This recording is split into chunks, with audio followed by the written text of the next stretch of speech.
अस्सलामु अलैकुम वरहमतुल्लाहि तआला वबरकातुहु।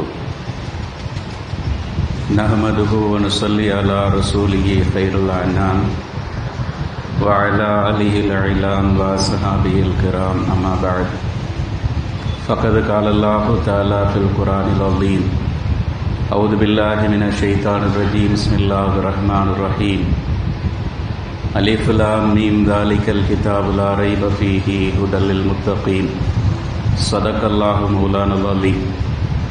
वक़ाल नबियुना सल्लल्लाहु अलैहि वसल्लम तरक्तु फ़ीकुम अम्रैन लन तलिल्लु मा तमस्सक्तुम बिहिमा किताबुल्लाह व सुन्नतु रसूलिल्लाहि सल्लल्लाहु अलैहि वसल्लम। सदक़ सादिकुल अमीन सल्लल्लाहु अलैहि वसल्लम। புகழ் அனைத்தும் அல்லாஹ் ஒருவனுக்கே உரித்தாக. அவனுடைய சாந்தியும் சமாதானமும் சத்திய தூதர் ஹதரத் ரசூலுல்லாஹி ஸல்லல்லாஹு அலைஹி வஸல்லம் அவர்கள் மீதும் அன்னாருடைய வாழ்க்கை வழிமுறைகளை அப்படியே பின்பற்றிய சத்திய சஹாபாக்கள், தாபீன்கள், தபா தாபீன்கள், நல்லவர்கள், நம்மவர்கள் அனைவர் மீதும் உரித்தாக. பேரன்புமிக்க பெரியோர்களே, சங்கைக்குரிய அல்லாஹ்வின் நல்லடியார்களே, இஸ்லாமிய மார்க்கத்தினுடைய பார்வையில் இந்த பூமியிலே அமையப்பெற்றிருக்கிற பள்ளிவாசல்கள் என்பது இறை இல்லங்கள் என்று அறியப்படுகிறது என்பதை நாம் எல்லாம் புரிந்திருக்கிறோம். நபிகள் நாயகம் ஸல்லல்லாஹு அலைஹி வஸல்லம் அவர்கள் சொல்லுவார்கள், அஹப்புல் பிலாதி இலல்லாஹி தஆலா மசாஜிதுஹா. இந்த பூமியில் எத்தனையோ இடங்கள் இருந்தாலும் அல்லாஹ்விற்கு மிக பிரியமான இடங்கள் இந்த பூமியிலே அமையப்பெற்றிருக்கிற பள்ளிவாசல்கள் என்று நபி அவர்கள் சொல்லுவார்கள். பள்ளிவாசல்கள் அல்லாஹ்வுக்கு விருப்பமானதாக, பிரியமானதாக எதனால் அமையப்பெற்றிருக்கிறதென்றால் அவைகள் இறை இல்லங்கள் என்று இஸ்லாமிய பார்வையில் பார்க்கப்படுகிறது. அல்லாஹ்வை வணங்குவதற்காக, அவனை நினைவு கூறுவதற்காக, ஷரியத்தை பேணுவதற்காக நிர்மாணிக்கப்பட்டிருக்கிற பள்ளிவாசல்கள் எல்லாம் அல்லாஹ்வுடைய இல்லங்கள் என்பது நம்முடைய நம்பிக்கை. அந்த இறை இல்லங்கள் என்று வருகிற போது அந்த இறை இல்லங்களை நிர்மாணிப்பதற்கு இஸ்லாம் சில அடிப்படை தகுதிகளை இஸ்லாமியர்களுக்கு சொல்லித் தருகிறார்.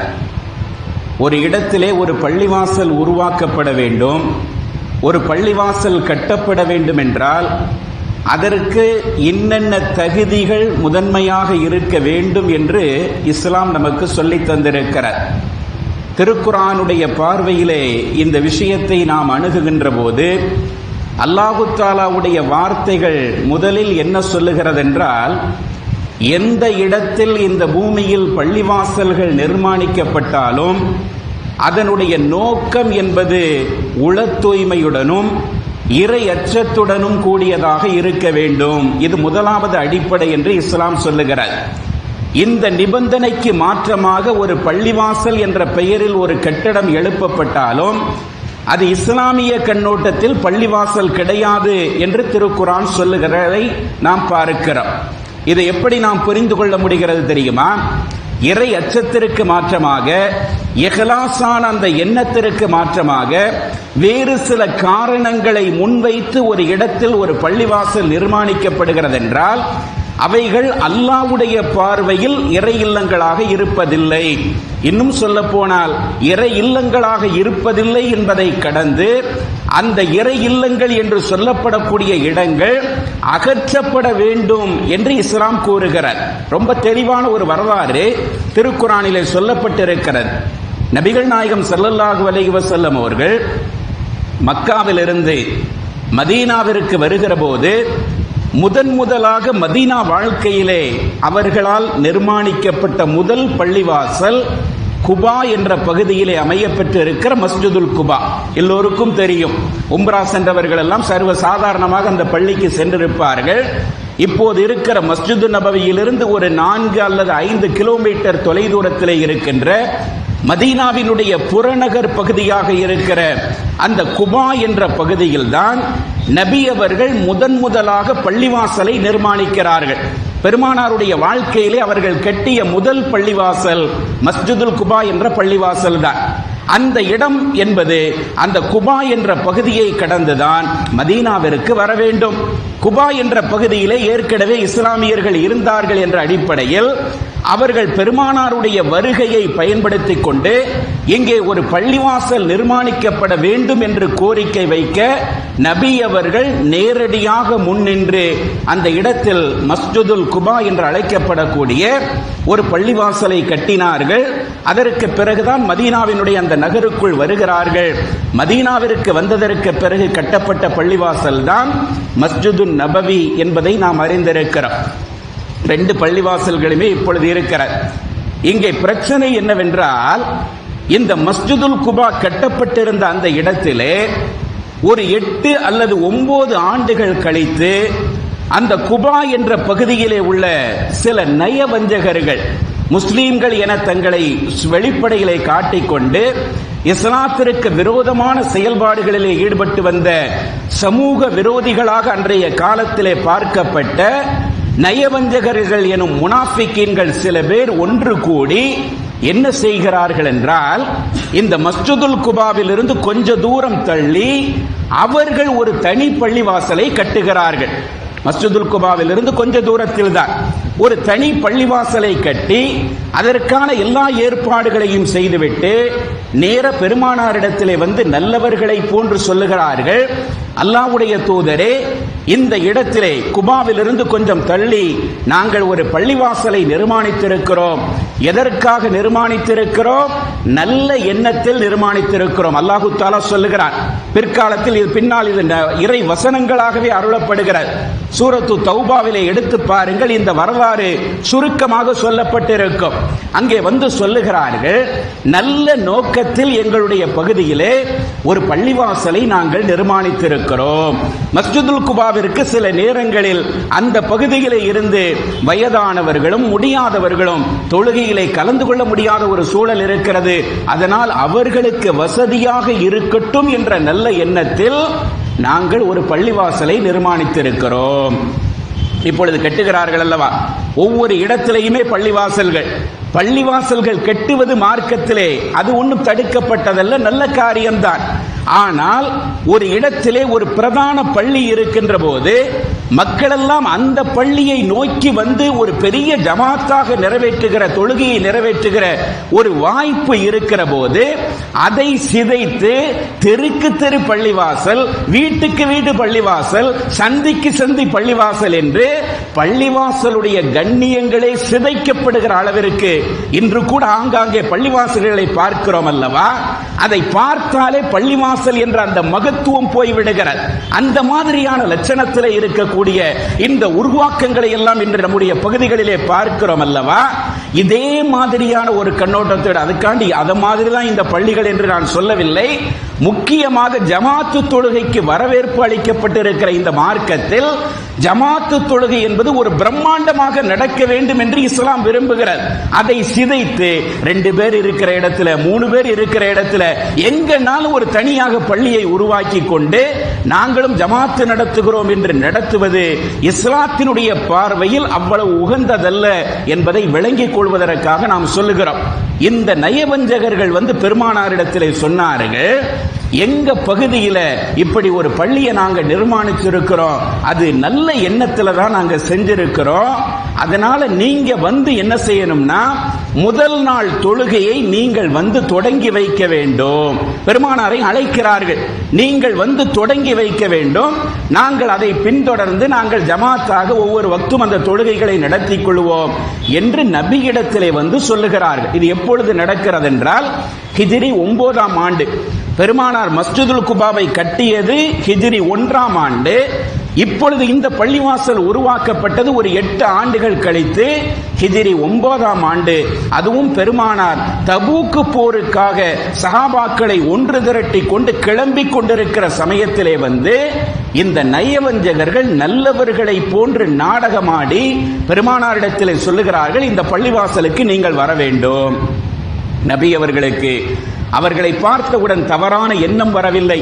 எல்லோரையும் திறந்த மனதோடு பார்க்கிற பெருமானார் அல்லவா, அவர்களை சந்தேகப்படவில்லை.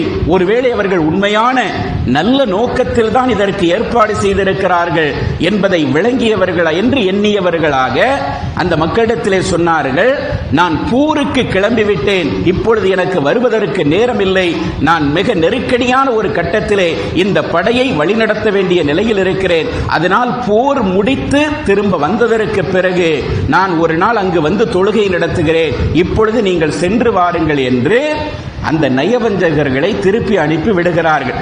இப்பொழுது மதீனாவில் இருந்து தபூக்கை நோக்கி அந்த படை செல்லுகிறது. தபூக் யுத்தத்திலே பல்வேறு விதமான சிரமங்களுக்கு பின்னால் முஸ்லிம் படை மீண்டும் வெற்றி பெற்றவர்களாக மதீனாவை நோக்கி வந்து கொண்டிருக்கிறார்கள். வந்து கொண்டிருக்கிற போது நபி அவர்களுடைய எண்ணம் என்ன? அந்த பள்ளிவாசலுக்கு நாம் செல்ல வேண்டும், அங்கு போய் தொழுகையை தொடங்கி வைக்க வேண்டும் என்ற அந்த எண்ணத்தில் அந்த பயணத்தில் அவர்கள் இருக்கிற போது மதீனாவிற்கு வருவதற்கு இன்னும் ஒரு நாள் தொலைதூரம் இருக்கிற அந்த சூழலில் பயணத்தினுடைய இடையிலேயே அல்லாஹ்விடமிருந்து வஹி அருளப்படுகிறது. ஜிப்ரீல் அலைஹிஸ்ஸலாம் வருகிறார்கள். அந்த நேரத்தில் தான் திருக்குர்ஆனுடைய 9வது அத்தியாயமாக இடம்பெற்றிருக்கிற சூரத்து தௌபாவினுடைய பல வசனங்கள் அந்த பயணத்தினுடைய இடையிலே அருளப்படுகிறது. பெருமானாருக்கு சொல்லப்படுகிறது, அந்த பள்ளிவாசல் என்ன நோக்கத்திற்காக கட்டப்பட்டிருக்கிறது, இஸ்லாமிய பார்வையில் அது இறை இல்லமா என்ற கருத்துப்பட அல்லாஹு தஆலா அடுக்கடுக்கான காரணங்களை சொல்லி, இதனால் இது ஒரு புனிதத்துவம் வாய்ந்த இறை இல்லம் அல்ல, அதனால் அந்த பகுதிக்கு நீங்கள் செல்லாதீர்கள், அங்கு தொழுகை நடத்தாதீர்கள், அந்த பள்ளி இஸ்லாமிய பார்வையில் பள்ளியே அல்ல என்ற கருத்துப்பட அல்லாஹு தஆலா சூரத்து தௌபாவிலே உள்ள பல வசனங்களை இறக்குகிறார். 107, 108, 109 போன்ற வசனங்களை எடுத்து பாருங்கள். இந்த வரலாறு அதிலே தெளிவாக குறிப்பிடப்பட்டிருக்கும். அதற்கு அல்லாஹ் என்ன காரணம் சொல்லுகிறான் தெரியுமா? நபியே, உங்களிடத்திலே வந்து நல்ல எண்ணத்தில் தான் நாங்கள் இதை உருவாக்கி இருக்கிறோம் என்று அவர்கள் நாடகமாடுகிறார்கள். அல்லாஹு தஆலா அவர்களுடைய உள்ளத்தை வெளிப்படையாக ஆக்கி காட்டிவிட்டார். நல்லவர்களை போன்று நாடகமாடுகிறார்கள், ஆனால் அவர்கள் நல்லவர்கள் அல்ல, நயவஞ்சகர்கள். இந்த உலகத்தில் எத்தனை நயவஞ்சகர்களோடு நாம் வாழ்ந்து கொண்டிருக்கிறோம், பார்க்கத்தானே செய்கிறோம். முஸ்லிம்களுக்கு ஆதரவானவர்களை போன்று வேடமிட்டிருக்கிறார்கள், ஆனால் ஒவ்வொரு கட்டத்திலேயும் அவர்களுடைய நயவஞ்சகத்தனம் இக்கட்டான நிலையை இந்த சமுதாயம் சந்திக்கின்ற போது வெளிப்படுவதை நாம் பார்த்து கொண்டே இருக்கிறோம் அல்லவா? எந்த பிரச்சனை ஒரு முக்கியமான பிரச்சனையாக ஒட்டுமொத்த சமுதாயமும் பேச வேண்டும் என்று நினைக்கிறோமோ அந்த விஷயத்தில் எல்லாம் நமக்கு ஆதரவாக செயல்படுபவர்கள் எல்லாம் கள்ள மௌனம் சாதிப்பதை பல்வேறு கட்டங்களிலே நாம் பார்த்து வருகிறோம் அல்லவா? அது எந்த அரசியல் கட்சியாக இருந்தாலும் சரி, எந்த இயக்கமாக இருந்தாலும் சரி, கள்ள மௌனம் கடைபிடிப்பதை பல கட்டங்களிலே நாம் பார்க்கிறோம். இதுவெல்லாம் ஒரு சோதனையாக இந்த சமுதாயத்திற்கு அல்லாஹு தஆலா காட்டிக்கொண்டே இருக்கிறார். நீங்கள் ரப்புல் ஆலமீன் ஆகிய என்னை நம்புங்கள், என் பக்கம் மீளுங்கள் என்பதற்கான அந்த எச்சரிக்கையாக இது போன்ற சம்பவங்களை அல்லாஹு தஆலா அவ்வப்போது வெளிப்படுத்தி நயவஞ்சகர்கள் யார் என்பதை இந்த சமுதாயத்திற்கு அடையாளப்படுத்தி ஒவ்வொரு கட்டத்திலையும் காட்டிக் கொண்டிருக்கிறார். அதே மாதிரிதான் நயவஞ்சகர்களாக நல்லவர்களாக நாடகமாடிய அந்த நயவஞ்சகர்களை அல்லாஹு தஆலா சூரத்து தௌபாவினுடைய வசனங்களின் மூலமாக காட்டி கொடுத்து விட்டார். என்ன சொன்னான்? நல்லவர்கள் போன்று நாடகமாடுகிறார்கள், ஆனால் அவர்கள் நல்லவர்கள் அல்ல. அவர்கள் நிர்மாணித்திருக்கிற அந்த பள்ளிவாசல் எதற்காக நிர்மாணிக்கப்பட்டிருக்கிறது தெரியுமா? அல்லாஹ் சொல்லுகிறான், லிராரன், அது முஸ்லிம்களுக்கு இடையூறு அளிப்பதற்காகவும், மேலும் அல்லாஹ் பயன்படுத்துகிறான் வதஃப்ரீகன், முஸ்லிம்களுக்கு மத்தியிலே பிளவை ஏற்படுத்துவதற்காகவும், ஒன்றுபட்டு இருக்கக்கூடிய அந்த குபா நகர மக்களை பிளவுபடுத்தி பிரிக்க வேண்டும் என்பதற்காகவும், இறை நிராகரிப்பினுடைய வெளிப்படையாகவும், அதே போன்ற அல்லாஹ் ரசூலுக்கு எதிராக செயல்படக்கூடிய சமூக விரோதிகளுக்கு புகலிடமாக இருப்பதற்காகவும் அதை அவர்கள் நிர்மாணித்திருக்கிறார்கள். அது இறையச்சத்தின் அடிப்படையில் நிர்மாணிக்கப்பட்ட பள்ளிவாசல் அல்ல. நோக்கம் என்ன? முஸ்லிம்களுக்கு இடையூறு அளிக்க வேண்டும், முஸ்லிம்களுக்கு மத்தியிலே பிரிவினையை ஏற்படுத்த வேண்டும், முஸ்லிம்களுக்கு மத்தியிலே இறை நிராகரிப்பை விதைக்க வேண்டும். அல்லாஹ் ரசூலுடைய கொள்கைக்கு மாற்றமாக நடப்பவர்களுக்கு புகலிடமாக அது இருக்க வேண்டும் என்ற அந்த 4 அடிப்படை விஷயங்களை அல்லாஹ் தஆலா சொல்லுகிறான். இவைகள் அடிப்படையில் தான் அந்த கட்டடம் நிர்மாணிக்கப்பட்டிருக்கிறது. அதனால் லா தக்கும் ஃபீஹி அபதா, அல்லாஹ் சொல்லுகிறான். இப்படி சொல்லிவிட்டு அந்த பள்ளிவாசலில் நபியே ஒருபோதும் நீங்கள் தொழுது விடாதீர்கள், அது பள்ளிவாசல் என்று நினைத்து போய் நீங்கள் தொழ போய் விடாதீர்கள். லா தக்கும் ஃபீஹி அபதா, அதிலே போய் எப்பொழுதும் நீங்கள் தொழுது விடாதீர்கள் என்று அல்லாஹ் தஆலா சொல்லிவிட்டு லமஸ்ஜுதுன் உஸ்ஸிஸ அலா தக்வா மின் அவ்வலி யௌமின் அஹக்கு அன் தகூம ஃபீஹி. அல்லாஹ் தஆலா அல்லாஹ்வுடைய தூதருக்கு சொல்லுகிறான், எந்த பள்ளி நீங்கள் தொழுவதற்கு அதிக தகுதி உடைய பள்ளி தெரியுமா? அது நிர்மாணிக்கப்படுகிற ஆரம்ப நாளிலேயே இறையச்சத்தின் மீது நிர்மாணிக்கப்பட்டதல்லவா? லமஸ்ஜுதுன் உஸ்ஸிஸ அலா தக்வா மின் அவ்வலி யௌமின், ஆரம்ப நாளிலேயே அந்த பள்ளியை தொடங்குகின்ற போது இறை அச்சத்திற்காக அடித்தளமிடப்பட்டதல்லவா? அந்த பள்ளிதான் அஹக்கு அன் தகூம ஃபீஹி, நீங்கள் நின்று வணங்குவதற்கு தகுதியான பூமியாக இருக்கிறது, அதுதான் தகுதியான பள்ளியாக இருக்கிறது. உண்மையான இறை இல்லம் என்பதற்கான அடையாளமாக அல்லாஹ் என்ன சொல்லுகிறான் என்றால், ஒரு பள்ளி நிர்மாணிக்கப்படுகிறது என்றால் அந்த பள்ளி நிர்மாணிக்கப்படுவதனுடைய நோக்கம் எப்படி இருக்க வேண்டும்? இறை அச்சத்துடன் கூடியதாக இருக்க வேண்டும். அல்லாஹ்விற்காக இதை செய்கிறோம், அல்லாஹ்வை வணங்குவதற்காக செய்கிறோம் என்ற அந்த இறை அச்சத்தின் அடிப்படையில் அல்லாஹ் வகுத்து கொடுத்த அந்த அடிப்படை தகுதிகளின் அடிப்படையில் அந்த பள்ளி உருவாக்கப்பட்டிருந்தால்தான் அது பள்ளிவாசல்கள், இல்லை என்றால் அது பள்ளிவாசல் அல்ல என்பதை அல்லாஹ் தஆலா சொன்னவுடன் நபி அவர்கள் என்ன செய்தார்கள் தெரியுமா? ரொம்ப முக்கியமாக கவனிக்க வேண்டிய செய்தி, அந்த பயணத்தினுடைய இடையிலே இன்னும் மதீனாவிற்கு அவர்கள் வரவில்லை. ஒரு சில நபித்தோழர்களை தேர்வு செய்து துடிப்புமிக்க நபித்தோழர்களாக இருந்த அவர்களிடத்திலே சொன்னார்கள், அந்த பள்ளிவாசலை அவர்கள் கட்டியிருக்கிறார்கள் அல்லவா, இஸ்லாமிய வரலாற்றிலே அதற்கு பெயர் மஸ்ஜிதுல் நிரார் என்று அழைக்கப்படுகிறது. இடையூறு தருவதற்காக உருவாக்கப்பட்ட பள்ளிவாசல் என்று அழைக்கப்படுகிறது. அந்த பள்ளிவாசலை உடனடியாக நீங்கள் இடித்து தரைமட்டமாக்கி அதை தீ வைத்து கொளுத்துங்கள் என்று அல்லாஹ்வுடைய தூதர் உத்தரவிட சஹாபாக்களில் சில பேர் அந்த இடத்திற்கு சென்று கட்டப்பட்ட அந்த பள்ளிவாசலை இடித்தார்கள், அதனுடைய மேற்கூரைகளை எல்லாம் தீ வைத்து கொளுத்தினார்கள் என்பதை வரலாற்றிலே பார்க்கிறோம். இந்த செய்தி நமக்கு எதை சொல்லுகிறது என்றால், பள்ளிவாசல்கள் முஸ்லீம்கள் என்று சொல்லப்படுபவர்களால் கட்டப்பட்டாலும் கூட அது கட்டப்பட்ட நோக்கம் சரியில்லாததாக இருந்தால், அது கட்டப்பட்ட முறை இஸ்லாமிய வரம்புக்கு மாற்றமானதாக இருந்தால் அவைகள் இடிக்கப்பட வேண்டும் என்று சொன்ன மார்க்கம் இஸ்லாமிய மார்க்கம். எந்த இடத்திலேயுமே பள்ளிவாசல்கள் அத்துமீறி கட்டப்படுவதை இந்த மார்க்கம் அனுமதிக்கவில்லை, அது அகற்றப்பட வேண்டும் என்று சொல்லி இருக்கிறார். அப்படி சொல்லி இருக்கிற மார்க்கமா இன்னொரு மதத்தவர்களுடைய மத வழிபாட்டு தலத்தை இடித்துவிட்டு அவர்கள் தங்களுக்கு சொந்தமானது என்று சொல்லுகிற அந்த இடத்தில் தங்களுடைய வழிபாட்டை கட்டியிருப்பார்கள் என்பதை ஒவ்வொருவரும் எண்ணி பார்க்க வேண்டிய காலகட்டத்திலே நாம் இருந்து கொண்டிருக்கிறோம். முஸ்லிம்களால் உருவாக்கப்பட்ட பள்ளியாக இருந்தாலும் கூட நோக்கம் தவறாக இருக்கிற பட்சத்தில் அது அகற்றப்பட வேண்டும், அது பள்ளி இல்லை என்று சொன்ன மார்க்கம் இந்த மார்க்கம். எந்த சூழ்நிலையிலையும் அடுத்தவர்களுடைய இடத்தை அபகரித்து பள்ளி கட்டுவதை இஸ்லாம் அனுமதிக்கவில்லை. பள்ளி என்ன, நம்முடைய சொந்த வீடா இருந்தாலும் சரி, நாம் அனுபவிக்கக்கூடிய எந்த பொருளா இருந்தாலும் தனக்கு உரிமை இல்லாததை எடுப்பதை இஸ்லாம் வன்மையாக கண்டிக்கிறார். அது ஒரு 10 பைசா மதிப்புள்ள பொருளாக இருந்தாலும் சரிதான், அது நரகத்தில் கொண்டு போய் சேர்த்துரும் என்று சொன்ன மார்க்கம் இந்த மார்க்கம்.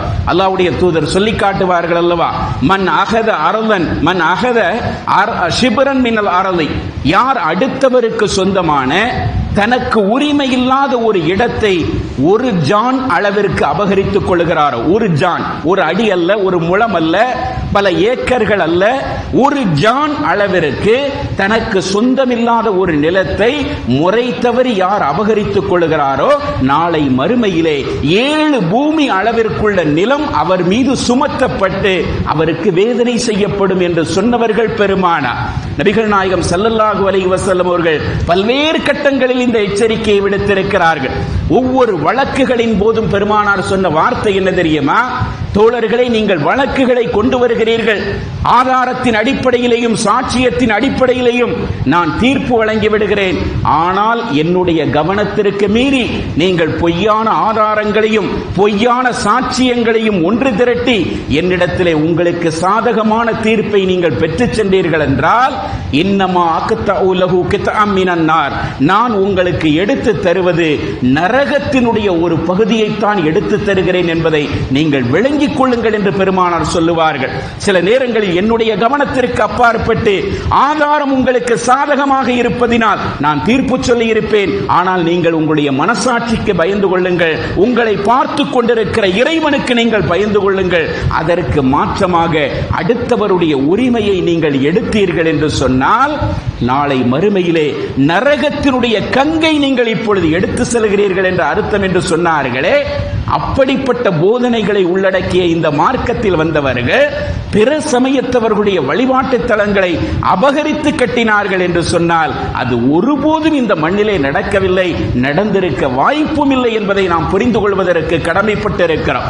இஸ்லாமிய வரலாற்றிலே எத்தனையோ விதமான செய்திகளை நாம் சொல்லலாம். ஹாரூன் ரஷீது பாதுஷா இஸ்லாமிய நிலப்பரப்பை ஆண்டு கொண்டிருந்த காலகட்டத்தில் பகதாதிலே ஒரு பள்ளிவாசல் கட்டப்படுகிறார். அந்த பள்ளிவாசல் ஏற்கனவே இருக்கிற பள்ளிவாசல், அதை இடித்து அவர்கள் விஸ்தீரப்படுத்துகிறார்கள். அப்படி அதை விசாலப்படுத்துகிற போது பக்கத்திலே உள்ள சில நிலங்கள் அதன் உரிமையாளர்களிடமிருந்து விலை கொடுத்து வாங்கப்படுகிறது. அப்படி வாங்கப்படுகிற போது ஒரு யூத பெண்மணியினுடைய இடமும் பக்கத்திலே இருக்கிறது. அந்த பெண்மணி இடத்திலே கேட்கிறார்கள், அவர்கள் கொடுக்க மறுக்கிறார்கள். திரும்ப விலை அதிகமாக சொன்னதற்கு பிறகு அந்த அம்மையார் கொடுக்க முன் வந்து விடுகிறார்கள். அவர்களுடைய இடத்தையும் சேர்த்து விலைக்கு வாங்கி அந்த பள்ளிவாசல் விரிவாக்கம் செய்யப்படுகிறது. இது ஹலீஃபா ஹாரூன் ரஷீது பாதுஷாவுடைய காலத்திலே பகதாதிலே நடைபெறுகிறார். அப்பொழுது அங்கே கவர்னராக இருந்தவருடைய நடவடிக்கையின் அடிப்படையில் இது நடக்கிறார். அதற்கு பிறகு ஒரு சில ஆண்டுகள் கழித்து பகதாதிலே மன்னரை சந்திக்கக்கூடிய வாய்ப்பு கிடைத்த ஒரு சமயத்தில் அந்த யூத பெண்மணி என்ன சொல்லிவிடுகிறார் என்றால், என்னுடைய இடத்தை பள்ளிவாசலுடைய விரிவாக்கத்திற்காக வாங்கினார்கள், நான் மனமில்லாமல் நிர்பந்த அடிப்படையில் கொடுத்து விட்டேன், இப்படி நிர்பந்தமாக என்னிடமிருந்து வாங்கிவிட்டார்கள் என்று சொன்னவுடன் அந்த வழக்கு மீண்டும் விசாரிக்கப்படுகிறது. விசாரித்ததின் முடிவிலே ஹாரூன் ரஷீது பாதுஷா என்ன தீர்ப்பு சொன்னார்கள் என்றால், அந்த பெண்மணியினுடைய வீடு இடம் எந்த இடத்தில் இருந்ததோ அதை அப்படியே பள்ளிவாசலில் இருந்து ஒதுக்கி அந்த பெண்மணிக்கு புதிதாக வீடு கட்டி கொடுக்கப்பட வேண்டும் என்று உத்தரவு பிறப்பிக்கப்படுகிறது. அந்த பெண்மணிக்கு ஏற்கனவே கொடுத்த அந்த தொகையையும் திரும்ப பெறக்கூடாது என்றும் உத்தரவு பிறப்பிக்கப்படுகிறது என்பது வரலாறு. இப்படி பள்ளிவாசலுடைய கட்டுமானங்கள் என்பது ஒவ்வொரு காலகட்டத்திலேயும் அடுத்தவர்களுடைய ஆட்சேபனைக்குரிய இடங்களாக அது இருக்குமேயானால் அதை இஸ்லாம் ஒருபோதும் அனுமதிக்கவில்லை. அது நமக்கு தேவையில்லை என்று அதை உடனடியாக ஒரு முடிவுக்கு கொண்டு வந்திருப்பதை நாம் பார்க்கிறோம். இதுதான் கடந்த கால வரலாற்றிலே இருந்து நாம் பெறக்கூடிய தகவல்களாக இருக்கிற. ஆனால் அதற்கு மாற்றமாக இன்று இந்த விஷயங்களை எல்லாம் சொல்லுவதற்கு என்ன காரணம் என்பது உங்களுக்கு எல்லாம் தெரியும். இப்பொழுது கடந்த சில ஆண்டுகளாகவே இந்தியாவிலே இப்படி ஒரு பிரச்சனை ஓடிக்கொண்டே இருக்கிறது. பல்வேறு பள்ளிவாசல்கள் இது ஒரு காலகட்டத்திலே மன்னர்களுடைய ஆட்சி காலத்திலே அது பிற வழிபாட்டு தலங்களாக இருந்து அது இடிக்கப்பட்டு திரும்ப அது பள்ளிவாசலாக கட்டப்பட்டது என்று பல பள்ளிவாசல்களின் மீது அவர்கள் பொய்யான குற்றச்சாட்டுக்களை மதவாத சக்திகள் வைத்துக் கொண்டிருக்கிறார்கள். நீதிமன்றமும் அதிகாரமும் அவர்களுக்கு தலையாட்டிக் கொண்டிருப்பதினால் அவர்கள் என்ன சொன்னாலும் அது செயல்முறைப்படுத்துகிற ஒரு சூழலை நாம் பார்க்கிறோம். அந்த அடிப்படையில் தான் ஊப்பியிலே இயங்கிக் கொண்டிருக்கிற கிட்டத்தட்ட 15ஆம் நூற்றாண்டினுடைய மத்திய பகுதியிலே கட்டப்பட்ட ஒரு பள்ளிவாசல், பாபர் ஆட்சி காலத்தில் இருக்கிற போது கட்டப்பட்ட அந்த ஷாஹி மஸ்ஜித் என்று அழைக்கப்படக்கூடிய சம்பல் என்ற பகுதியிலே இருக்கக்கூடிய அந்த பள்ளிவாசல் கிட்டத்தட்ட 500 ஆண்டுகளுக்கு மேலாக அந்த பகுதியிலே இயங்கிக் கொண்டிருக்கிறது. எந்த பிரச்சனையும் இல்லை. ஆனால் திடீரென ஒருவர் உச்ச நீதிமன்றத்தில் அல்ல, அங்குள்ள கீழ் நீதிமன்றத்திலே போய் மனு கொடுக்கிறார்.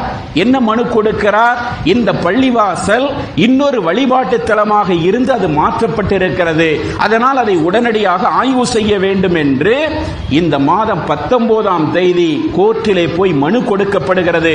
இவர் யார் என்றால் உச்சநீதிமன்றத்தினுடைய பிரபல நீதிபதியாக இருக்கக்கூடிய, ஏற்கனவே ஊப்பியிலே ஒரு பள்ளியினுடைய பிரச்சனை நடந்து கொண்டிருக்கிறது அல்லவா, ஞானவாபி என்று அழைக்கப்படக்கூடிய காசியிலே உள்ள ஒரு பிரச்சனை நடக்கிறது அல்லவா, அந்த வழக்கில் யார் மனுதாரராக இருந்தாரோ அவரே தான் இந்த பள்ளிக்கு எதிராக மனு கொடுத்திருக்கிறார். அதனால் அந்த பள்ளியை ஆய்வு செய்ய வேண்டும் என்று நீதிமன்றத்திலே மனு கொடுக்கப்பட்டவுடன் நம்ம நாட்டினுடைய நீதிமன்றம் எவ்வளவு வேகமாக செயல்படுகிறது தெரியுமா? 19ஆம் தேதி தான் மனு கொடுக்கப்பட்டிருக்கிறது. அன்றைய மாலையே நீதிபதி உத்தரவு பிறப்பிக்கிறார், அந்த பள்ளியை ஆய்வு செய்ய வேண்டும், அதை சர்வே செய்ய வேண்டும், அதற்கு ஒரு குழு நியமிக்கப்பட வேண்டும் என்று அன்று மாலையே அறிவிப்பு வெளியாகி அன்றே அந்த குழுவும் நியமிக்கப்படுகிறது. எவ்வளவு வேகமாக நம்முடைய நாட்டினுடைய நீதித்துறை செயல்பட்டுக் கொண்டிருக்கிறது என்பதை பாருங்கள். ஒரு மிகப்பெரிய பிரச்சனையிலே, சர்வே பண்ண வேண்டிய ஒரு பிரச்சனையிலே ரெண்டு தரப்பையும் கேட்டுவிட்டு ரெண்டு தரப்பினுடைய நியாயங்களை கேட்டு அதற்கு பிறகு முடிவெடுக்க வேண்டிய ஒரு பிரச்சனையில நீதிபதி உடனடியாக உத்தரவு பிறப்பிக்கிறார். உடனே அன்று மாலையே அந்த குழு அமைக்கப்பட்டு உடனடியாக அந்த பள்ளிக்கு சென்று சர்வே செய்யப்படுகிறது. அளக்கிறார்கள், ஆவணங்களின் அடிப்படையிலே அந்த பள்ளியை பல கோணங்களில் அளந்து பார்க்கிறார்கள். ஒரு நகராட்சியில் ஒரு சாதாரண இடத்தை அளப்பதற்கு நில அளவை பிரிவுல போய் நாம மனு கொடுத்தோம்னா, நம்ம வீட்டில் இருக்கக்கூடிய ஒரு சின்ன பிரச்சனைக்கு மனு கொடுத்தோம்னா கூட சர்வேர் வந்து அளப்பதற்கு 6 மாசமும் ஆகலாம், 1 வருஷமும் ஆகலாம். அதுவும் கவர்மெண்ட்டுக்கு கட்ட வேண்டிய தொகை போக அவர்களை கவனிக்க வேண்டிய விதத்தில் கவனித்து நாயா அலைஞ்சி பல தடவை போய் பார்த்து அதுக்கு பிறகு அவன் வந்து அளக்கிறதுக்குள்ள 6 மாசத்துக்கு மேலேயாவது ஆயிரும். ஆனா இந்தியாவினுடைய ஒரு முக்கிய பிரச்சனையாக பார்க்கப்படுகிற வழக்குல நீதிமன்றம் எவ்வளவு வேகமா செயல்படுதுன்னு பாருங்க. காலையில வழக்கு தொடரப்பட்டிருக்கிறது, மாலையில் அந்த குழு அமைக்கப்பட்டு மாலையிலேயே ஆய்வுக்கும் வந்து விடுகிறார்கள். இது 19ஆம் தேதி நடக்கிறது. அதற்கு பிறகு அந்த அளவையில இன்னும் கொஞ்சம் பாக்கி இருக்கிறது என்று அவர்கள் சொன்னதின் அடிப்படையில் 2வது முறையாக கடந்த 24ஆம் தேதி அந்த பள்ளிவாசலுக்கு செல்லுகிறார்கள். காவல்துறையினருடைய பாதுகாப்போடு செல்லுகிறார்கள். எத்தனை மணிக்கு செல்றாங்க தெரியுமா?